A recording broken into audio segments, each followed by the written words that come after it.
ॐ श्रीराम राम रामेति रमे रामे मनोरमे सहस्रनाम तत्तुल्यं रामनाम वरानने।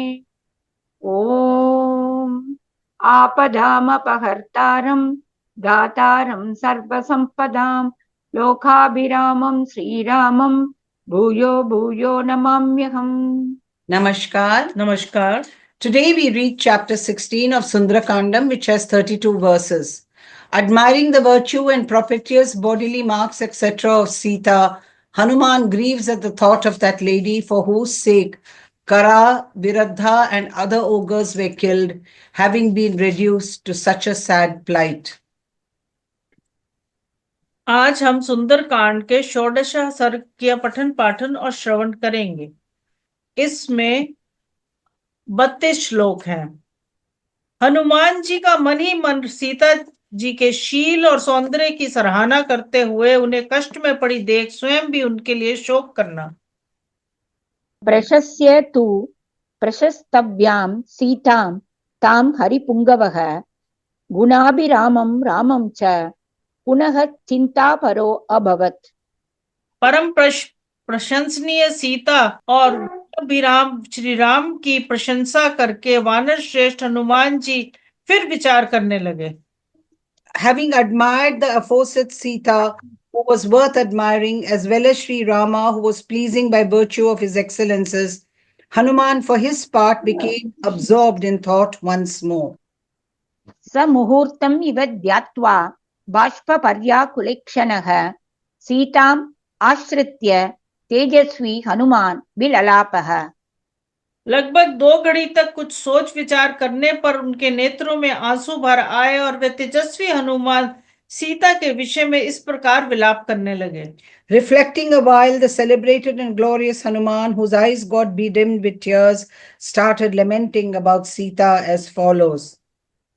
मन्या गुरुविनीतस्य लक्ष्मणस्य गुरुप्रिया यदि सीता हि दुःखार्था कालो हि दुरतिक्रमः। ओह, जिन्होंने गुरुजनों से शिक्षा पाई हो, उन लक्ष्मण के बड़े भाई श्री राम की प्रियतमा पत्नी सीता भी यदि इस प्रकार दुख में आतुर हो रही हैं, तो ये क्या कहना पड़ता है कि काल का उल्लंघन करना सभी के लिए अत्यंत कठिन है। If even Sita, who deserves all honor and is the beloved consort of Sri Rama, the eldest brother of Lakshmana, who has been instructed in good morals by his elders, is stricken with sorrow, indeed, it is difficult to withstand the force of destiny. रामस्य व्यवसायज्ञा लक्ष्मणस्य च धीमतः न अत्यर्थं क्षुभ्यते देवी गंगेव जलदागमे। जैसे वर्षा ऋतु आने पर भी देवी गंगा अधिक क्षुब्ध नहीं होती है, उसी प्रकार श्री राम तथा बुद्धिमान लक्ष्मण के अमोघ पराक्रम का निश्चित ज्ञान रखने वाली देवी सीता भी शोक से अधिक विचलित नहीं हो रही है। Conscious as she is of the prowess of Sri Rama as well as of the sagacious Lakshmana, the godlike lady does not feel much agitated any more than the holy Ganga at the approach of the monsoon. तुल्यशील वयोवृत्तां तुल्याभिजन लक्षणां राघवोर्हति वैदेहीं तं च इयं असितेक्षणा। सीता के शील स्वभाव अवस्था और बर्ताव श्री राम के ही समान है, उनका कुल भी उन्हीं के तुल्य महान है। अतः श्री रघुनाथ जी की विदेही कुमारी सीता की सर्वथा योग्य है तथा ये कजरारे नेत्र वाली सीता भी उन्हीं के योग्य है। Sri Rama, a scion of Raghu, is worthy of Sita, a princess of Videhi territory, whose character, age, and conduct are well matched with his, and whose pedigree and bodily marks too are on par with his, and this dark-eyed lady too is worthy of Sri Rama. तां दृष्ट्वा नवहेमाभां लोककान्तामिव श्रियं जगाम मनसा रामं वचनं च इदम् अब्रवीत्। नूतन स्वर्ण के समान दीप्तिमती और लोक कमनीय लक्ष्मी जी के समान शोभमयी श्री सीता देखकर हनुमान जी ने श्री रामचंद्र जी का स्मरण किया और मन ही मन इस प्रकार कहा। Perceiving the aforesaid lady, who had looked quite young and shone like gold, and who resembled Lakshmi, the goddess of fortune, coveted by the whole world, Hanuman sought the presence of Sri Rama with his mind and said to himself as follows.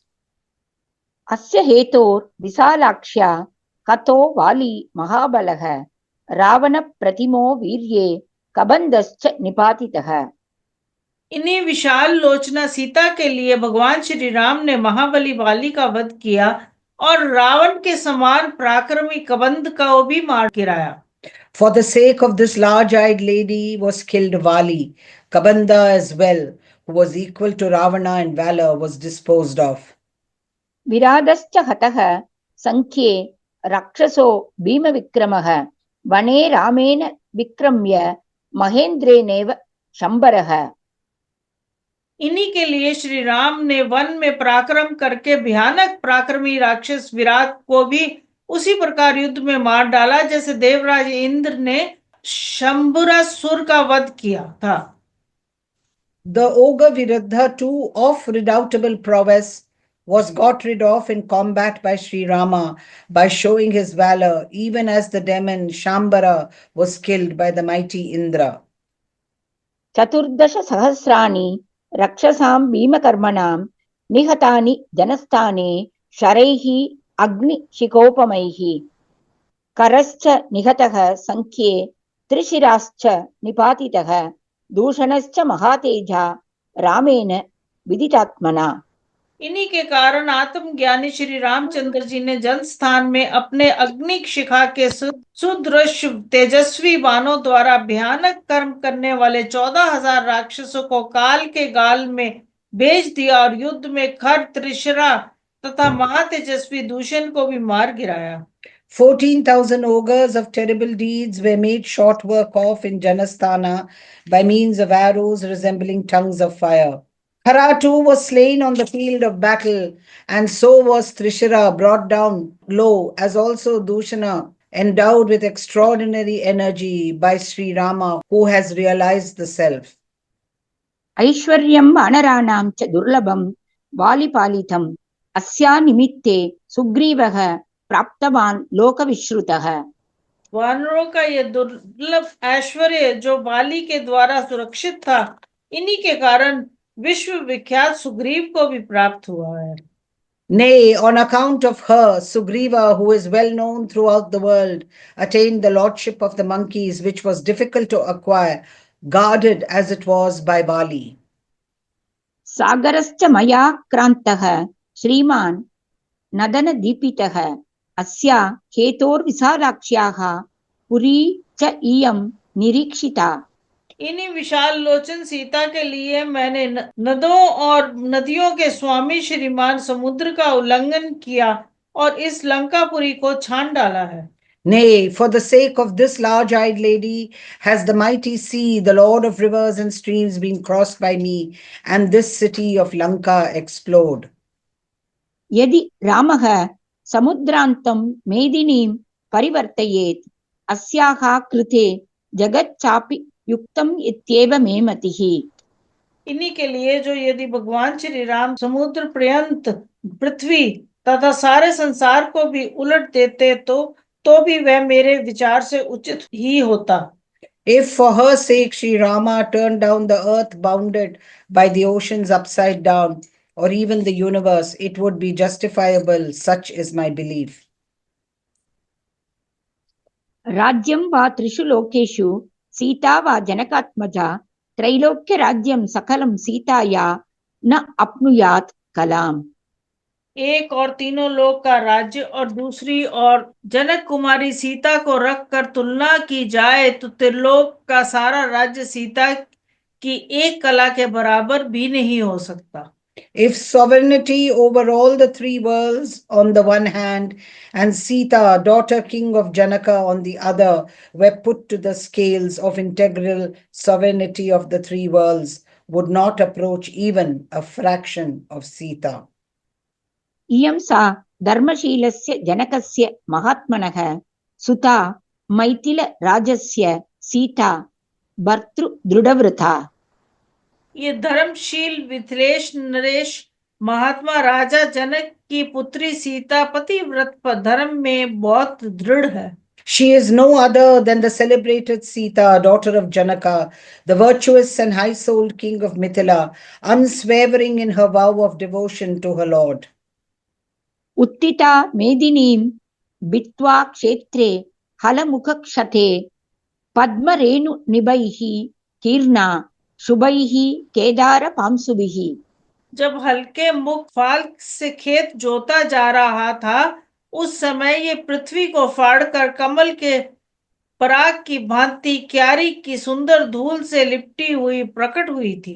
While a field was being furrowed with a plowshare, she rose, splitting open the earth and covered with dust of the field, which gleamed of pollen.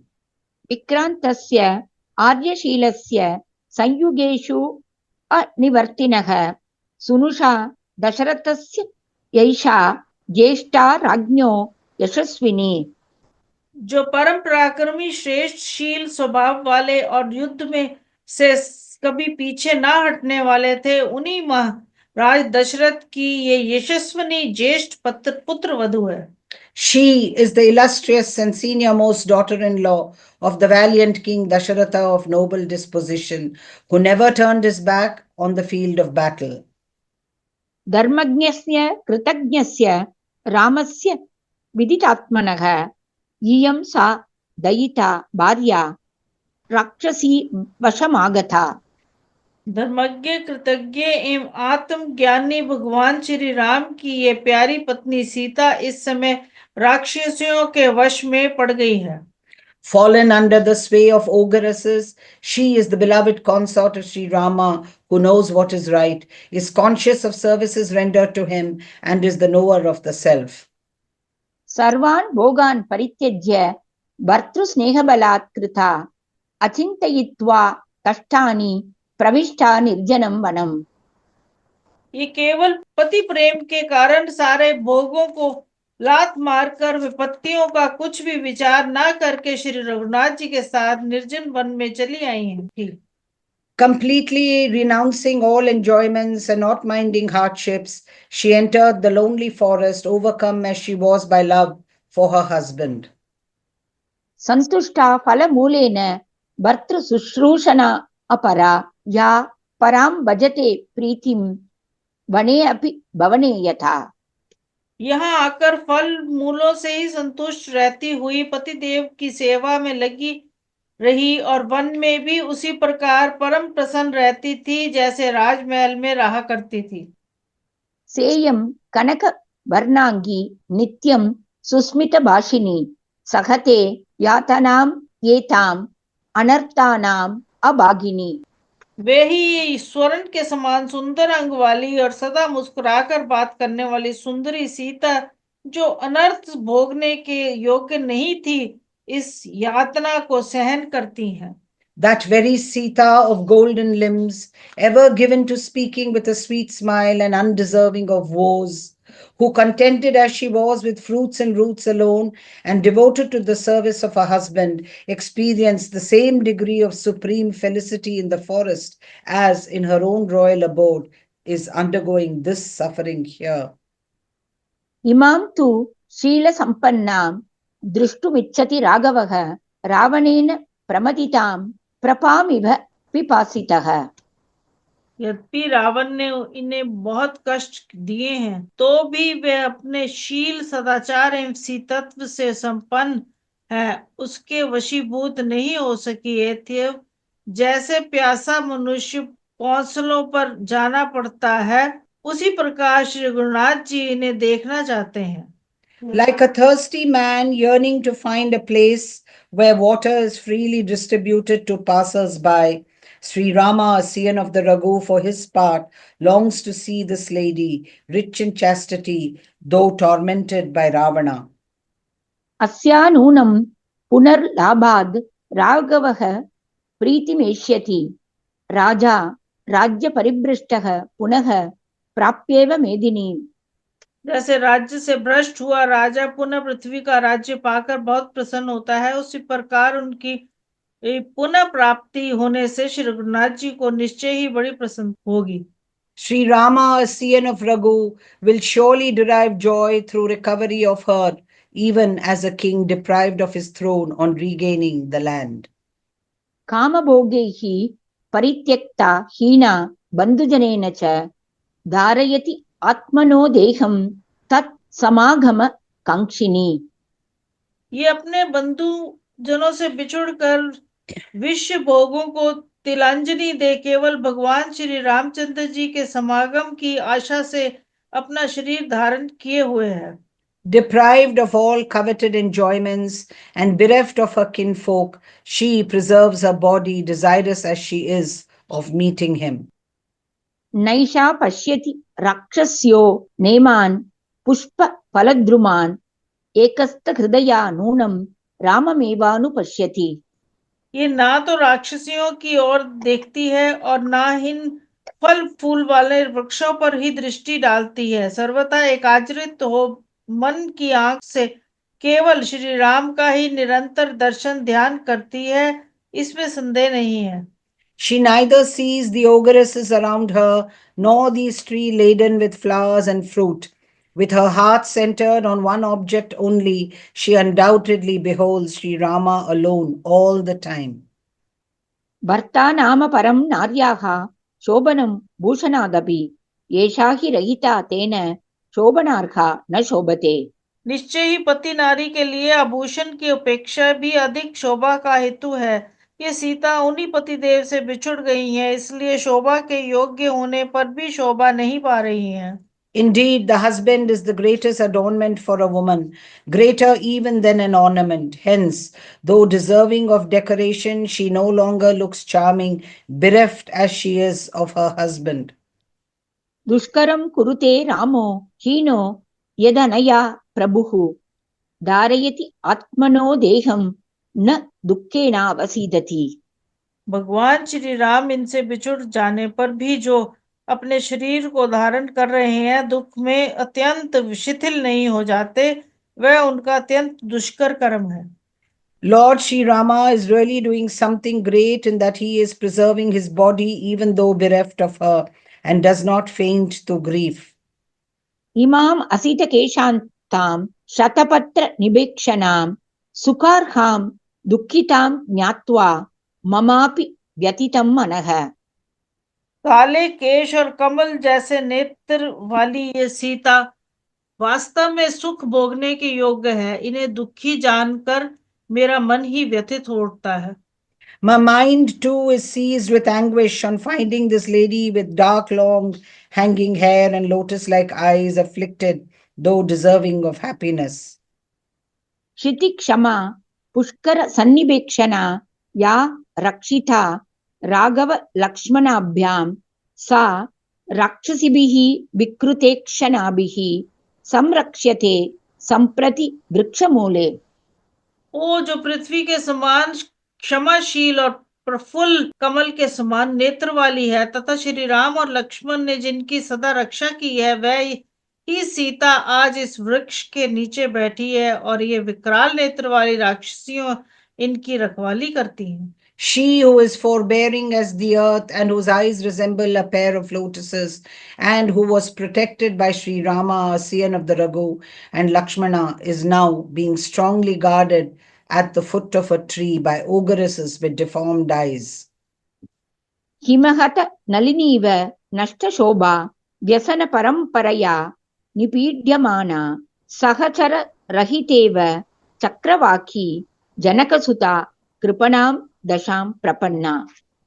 Him की मारी हुई कमलिनी के समान इनकी शोभा नष्ट हो गई है, दुख पर दुख उठाने के कारण अत्यंत पीड़ित हो रही है तथा अपने सहचर से बिछड़ी हुई चकवी के समान पति वियोग का कष्ट सहन करती हुई ये जनक किशोरी सीता बड़ी दयनीय दशा को पहुंच गई है।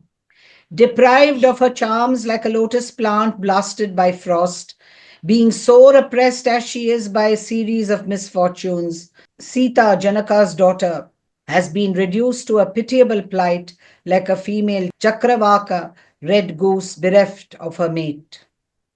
पावनताग्र शाखाः शोकं दृढं वै जनयन्ति अशोकाः हिम व्यपायेन च शीतरश्मिः अभ्युत्थितो नैकसहस्ररश्मिः। फूलों के भार से जिनकी डालियां के अग्रभाग झुक गए हैं, वे शोक वृक्ष इस समय सीता देवी के लिए अत्यंत शोक उत्पन्न कर रहे हैं, तथा शिशिर के का अंत हो जाने से वसंत की रात में उदित हुए शीतल किरणों वाले चंद्रदेव भी इनके लिए अनेक सहस्त्र किरणों से प्रकाशित होने वाले सूर्य देव की भांति संताप दे रहे हैं। Indeed, the Ashoka trees, with the ends of their boughs bent under the weight of their blossoms, actually cause immense grief to her, while due to the close of winter, marked by the advent of spring, the moon with its cool rays has grown fierce, like the myriad-rayed sun.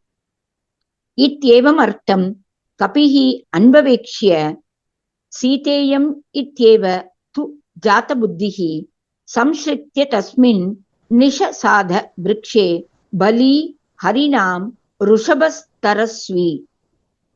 इस प्रकार विचार करते हुए बलवान वानर श्रेष्ठ वेगशाली हनुमान जी ने ये निश्चय करके कि ये ही सीता है, उसी वृक्ष पर बैठे रहे।